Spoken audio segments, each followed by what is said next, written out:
அரசர்னு போட்டிருக்கிறா தம்பி. பல்லவ அரசரான். இப்படிதான் இருந்திருப்பாங்களா மன்னர்கள்லாம்? அந்த மன்னர் தான் செதுக்கியிருக்காங்க. இப்படிதான் இருந்திருக்காரு. மீசை முறுக்கு மீசை வச்சுக்கிட்டு முடியெல்லாம் வளர்த்துக்கிட்டு. அப்பா சாமி சிலையை பாரு, எத்தனை இருக்கு லிங்கத்தை தெரியுதா இல்லையா? பர்வத விநாயகர், பர்வதகிரீஸ்வரர். இந்த மலையை தான் இங்கேருந்து குடைய ஆரம்பிச்சு, புரியுதா இல்லையா? தனி தூணு.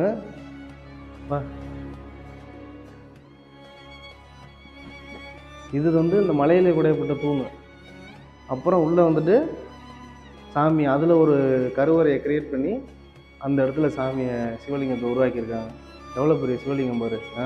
பிள்ளையார்பட்டியில் உள்ள மாதிரி வலம்புரி விநாயகர் பாறையிலே செதுக்கியிருக்காங்க. மலை கோயில் குடையவர் கோயிலில் பார்த்தேன், இப்போது கொண்டார் கோயிலில் பார்க்குறேன். சின்ன ஒரு மலை குன்று தான், இதில் இவ்வளோ பெரிய அதிசயங்களை வந்து நிகழ்த்தியிருக்காங்க அந்த காலத்தில்.